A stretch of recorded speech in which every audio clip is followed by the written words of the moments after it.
All right, Jim, feel free to start when you're ready. All right. Well, welcome everybody. We're getting close. It's just a few days away to the state meet. Hopefully this helps a little bit. It gives you a chance to ask questions. You can either unmute and ask a question, or you can type one into the chat. And for those guys that are answering the questions in the chats, if you feel that it's an important question that everybody needs to know the answer to, um, please repeat the question and repeat what you told them, so that way for folks listening on to the recorded version of this meeting, they can hear the answer too. And as always, remember, there will still be a driver's meeting on Saturday. So congratulations, you made it to the state tournament. You all worked hard to either get here with a winning robot or winning awards. Since you've all been to one tournament, this presentation assumes you know the basics, where to put your robots and, the 3, 2, 1, go and stuff like that. The presentation is pretty much observations and from what we've seen over the years. The other head refs have reviewed this slide deck too and have had their input. Like I said before, there's a state tournament meeting, and ask questions at any time. Safety, first and foremost. Not a lot of people have been to this, some of you have, but not a lot have been to this venue. It's rather large, so make sure you have safety glasses when you come out to the competition area. If you don't have them, the 30-second rule still is in effect, but to get back to your pits is most likely going to take you more than 30 seconds. So please bring your safety glasses to the field. And also, we still are in winter, but some people are starting to wear Crocs and open-toed sandals and stuff like that. Remember, you have to have closed toe and heel shoes out on the playing field in the match area. And watch out for robots extending outside the field. If that has to be one of the most reasons for yellow cards is robots touching stuff outside the field. We'll have some different structures this year, like last year, over the field for lights. But still, they're a ways away, so please keep your robots within the field. Autonomous interference. The basic rule is just keep on your side of the field. Tiles A, B, and C go with the blue alliance, D, E, and F go with the red alliance.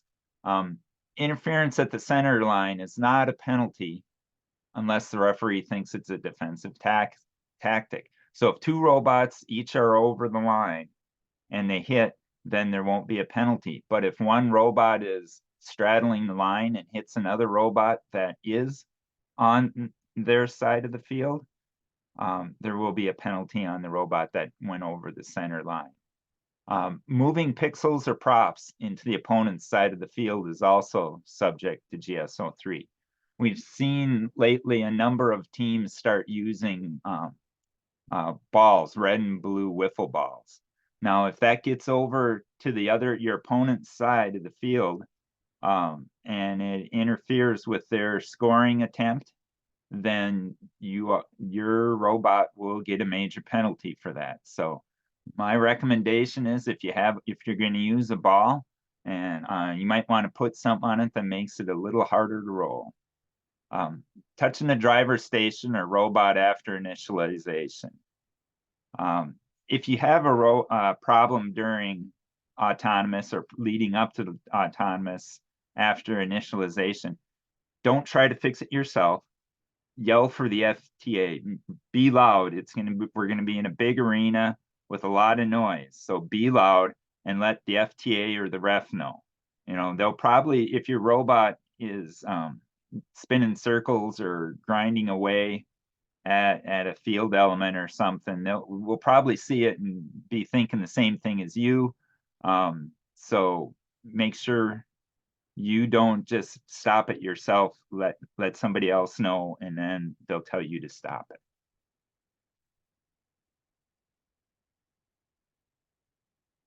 Human player, the number one source of penalties. It's the easiest to avoid. Communication between the drive teams and the human player is critical. You've got to know what's going on with human players and the drivers. They just have to be in sync so they know not to incur a penalty. There's two easy ways to think of this. Human players, if there's a robot in the wing or it's about to enter the wing, don't put your hand in there. Just keep it out. Drive teams, look before you drive into the wing. If there's any part of the human player is in the wing, then keep the robot out of the wing.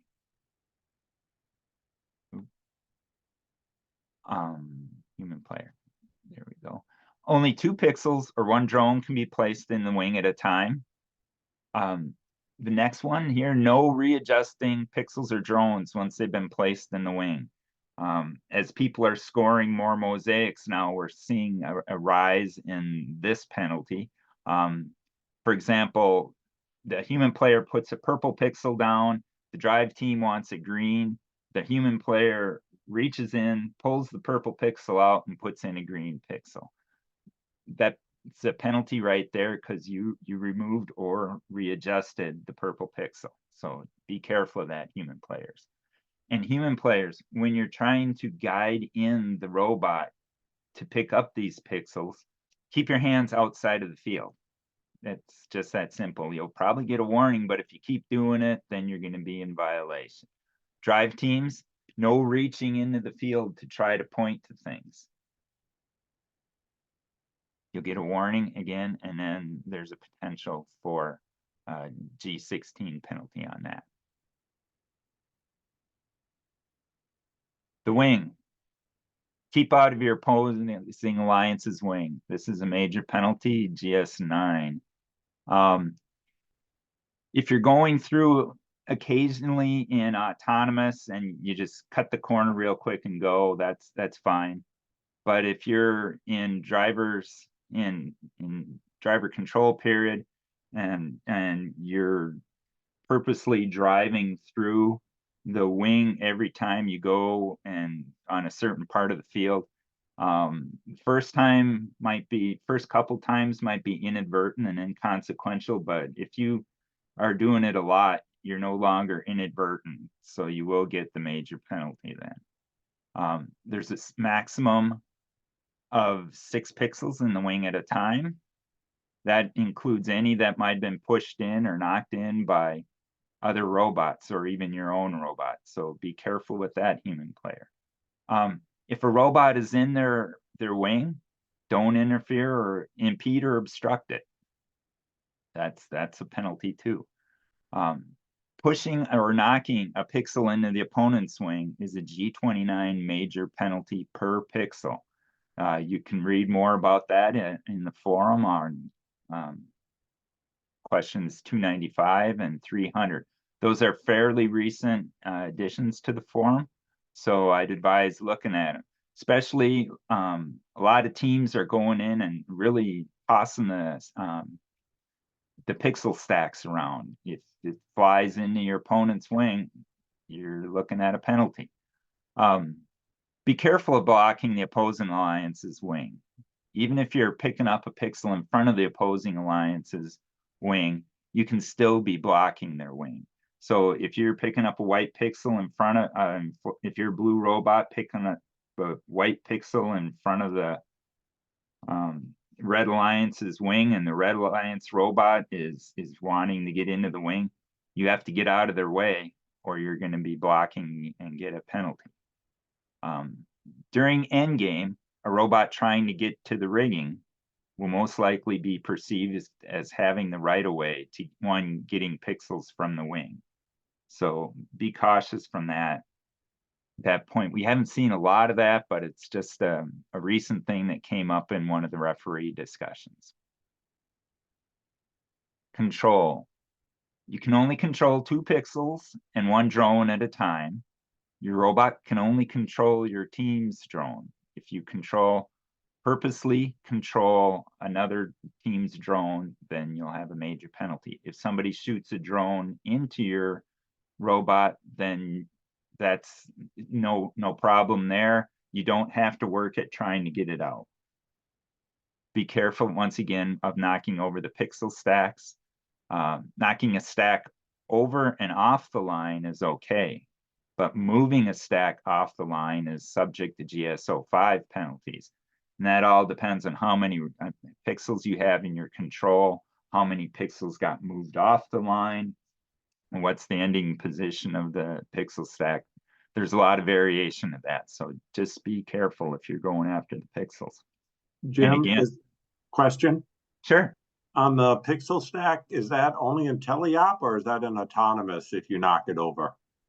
It's for both.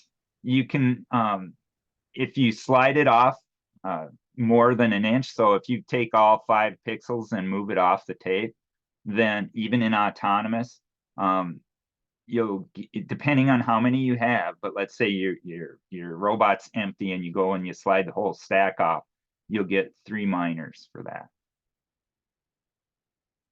unless you knock it over.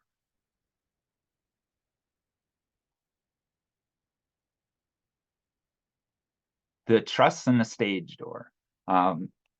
This one I'm gonna say it, but I've only seen it happen once. So you guys are doing really good with this. You're surprising me.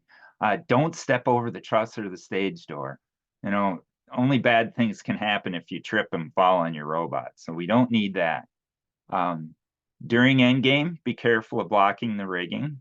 Robots are going to want to be trying to climb, and we're at state, and there's a lot of climbing robots. So there's a good chance if you're in their way, you could be blocking them. Don't grasp the stage door. Now, you know, I haven't seen many robots go up and grab it with a grabber and lift it an opening. But another way of thinking this is, I have seen this quite a bit, is that robots driving from the back by the backdrops to the front to get some pixels out of the wings haven't brought down their mechanism for putting pixels in the backdrop, and they'll get wedged in the door. That is, you're now securely holding the door, and now you're subject to grasping penalties. So be careful with that. If you're moving from the front of the field up by the wings to the back, you have the right of way. Now, if another robot is coming directly at you in the stage door, they don't have to get out of your way as long as there is a path for you to go. So if you're both going on the blue side of the stage door, one of you is going to have to move. So if you both want to get through. And be careful trying to close the stage door backwards. We've had it happen once. The robot gets hung up and it pulls down one of the braces on the truss on the stage door. If it looks like you were going full speed at it and rammed it, you could get a safety penalty for that, and a field damage. So again, it ties in what I said earlier. Be careful going backwards through the truss so you don't get hung up on the stage door. The backstage and the backdrop. Do not interfere with the opposing alliance that is in the backstage trying to score. That's a penalty. Do not block the opposing alliance backstage. That's complete blockage. You know, blocking is the whole area. So it's going to be hard to do that. But if you start shadowing them, then you're going to be blocking them. Be careful of the possession limits if you're trying to remove pixels from the backdrop. If you're holding 2 pixels and you grab a third one off the backdrop, all of a sudden now you're holding 3, and you'll get a penalty for the extra pixel. And then if you put that pixel back on the backdrop, you'll get another penalty for scoring while having more than allotted amount. One that's now that we have a lot of robots flying around and doing a lot of things in autonomous is be careful when you're parking in backstage. I hope you all can see my pointer here. What I've seen is, let's say we'll have a blue robot will come in and they want to park here after they've gone and done something. They'll come over here, park, and then sometimes they end up part of their robot on the red side. Now, if red parks over here, that's no problem. But if red comes in and wants to park in their side and park in this square, and for some reason they can't get any part of their robot in the backstage because they made contact with your robot that's across the line, you will get an autonomous interference penalty. So if you're one of those teams that likes to park here, make sure your autonomous keeps you from going over that center line. End game. Just keep away from robots that are climbing. That's the easiest way to avoid penalties. You could, if you knock them down or impede and obstruct them, you'll get a major penalty. Even if you just happen to be touching them, you will get a minor penalty. And for the drivers, for a climb, the robot has to be completely off the floor sometime during the end of the match of the buzzer. Please make it obvious. Some of you guys like to bring the robot up real fast and then drop it down real quick. Well, if the referee doesn't see that, then you're out of luck. So make it obvious. Try to minimize the risk of the referee not seeing it, so you get your 30 points. The drone has to fly over the truss. So keep that in mind. That hasn't changed all year, but we still see a drone go through the truss every now and then because they didn't line their robots up. One of the inspectors requested that this next bullet get added to the PowerPoint. The drone has to be made of 20-pound paper or less. If your paper seems heavy, the inspectors may request to see proof of its weight, which would be a picture of the packaging or the actual packaging the paper came in. So so if you have thicker paper, try to bring some kind of proof of its weight. And then for the referees have the option to request the drone and robot getting re-inspected if they believe it's gone 5 feet high or 18 feet away from the robot.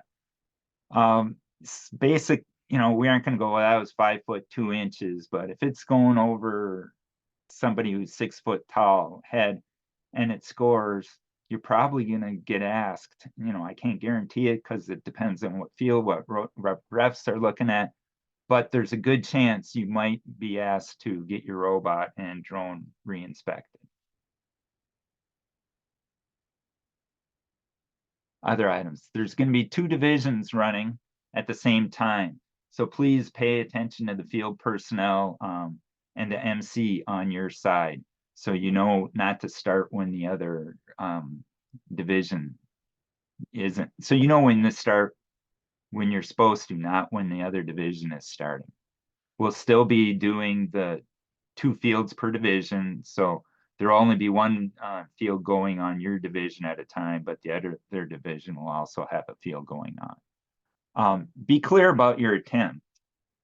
For example, if you want to go through the stage door and or into your wing, and an opposing alliance's robot is in the way, a lot of you guys are really nice. You wait, you let them finish. But if you really want to get in there, drive right up next to them if they're blocking you, so the referee knows that, hey, you want to get into the wing. Otherwise, the referee doesn't know. If you're sitting a tile away and not moving, are you planning to do something else? Your intent is hard to tell there. But if you get right up next to the other robot that's in your way, then the referee can say, hey, they want to get into the wing. The red robot wants into the red wing. The blue robot's in the way. Blue, you're blocking them. The schedule be tight.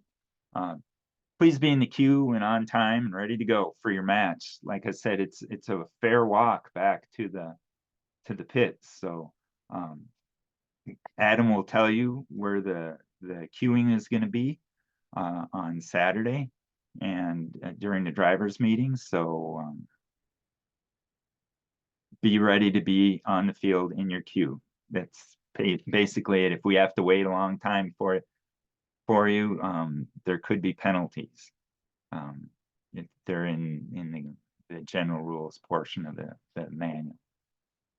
And if something appears to be wrong, with the field, notify field personnel before the match starts. If there's a pixel stack that for some reason we didn't see, is way skewed off, almost off the line, and your autonomous needs to have that centered on the line, don't go over there and move it yourself. Tell us, we'll take care of it for you. And then we'll probably be thanking you for seeing that when we didn't. Other reminders, read the game manual in the FTC forums. Like I said, we've already seen 2 recent posts about teams knocking pixels into the opponent's wings. So the forums will be, well, you guys only see one forum.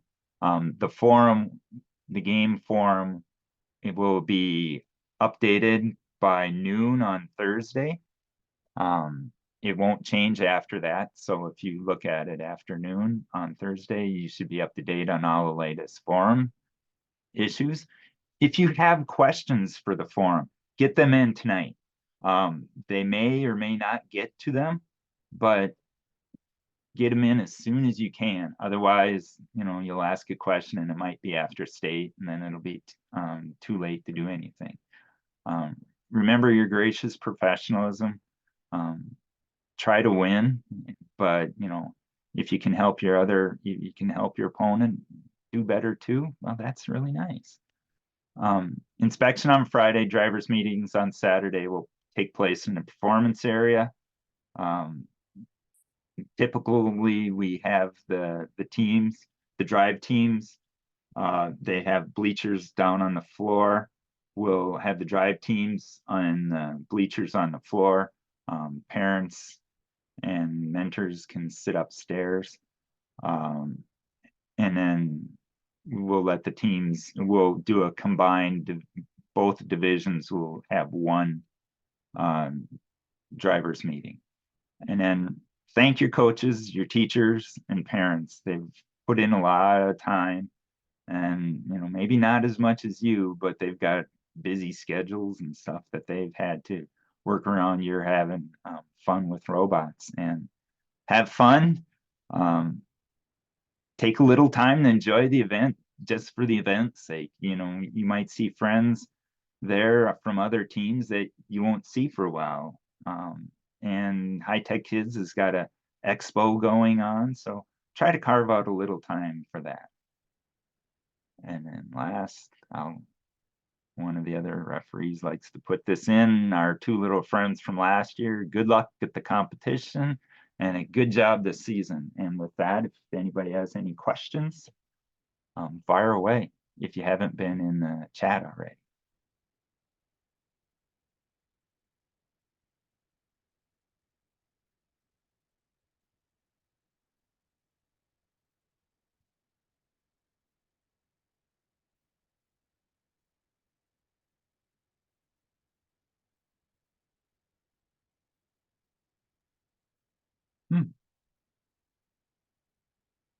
Adam, can you hear me?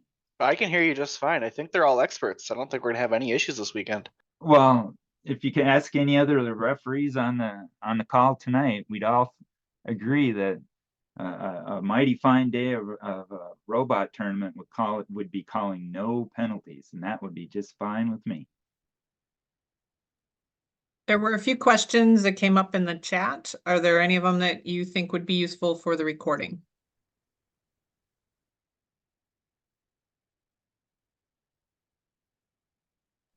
Nothing too crazy that I see in there anyways. It was mostly related to pixels in the backstage area for auto and some other auto scoring, as well as some knocking over the stacks and whatnot.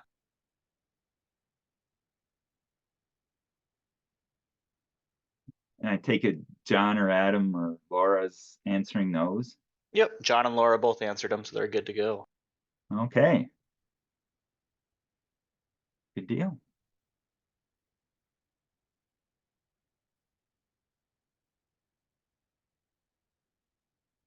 We do have, oh,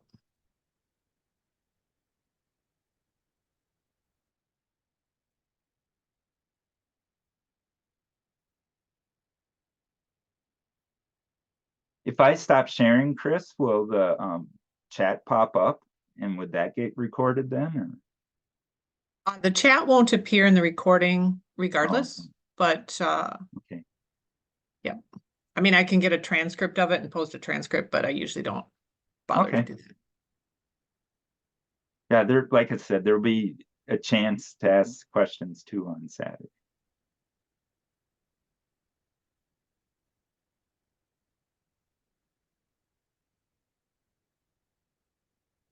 And on the question that I just saw in the chat about the robot hanging the buzzer, it really has to be at the start of the buzzer, because as soon as the buzzer starts, you have to let go of your controller. I know some teams are holding a button or something to keep that robot up there, because gravity will pull it down. So I assume it means the start of the buzzer. If it's above the ground, is that counting or No, again?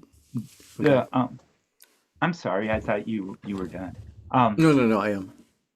The way it is, per the forums, you can play right up until the end of the buzzer. So your robot has to be off the ground sometime during the buzzer. You can start after the buzzer, but you have, in order to get credit for the climb, you have to be off the ground by the end of the buzzer. Right. Okay. Thanks. Yep.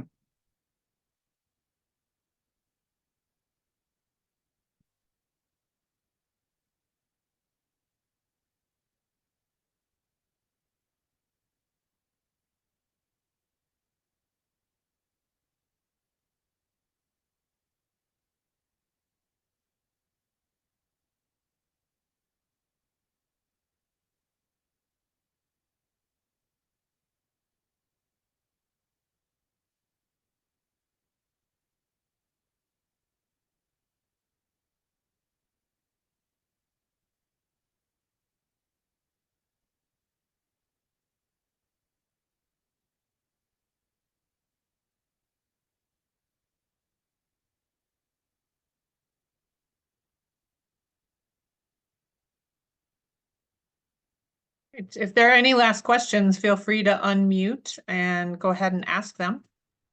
Otherwise, we will bring it to a close. And I want to say a huge thank you to all of our referees and field personnel who got onto this call to help answer questions tonight, and to Jim for putting together our slideshow. Oh, you're welcome. It's a pleasure. Like I said, I had help from the other folks too.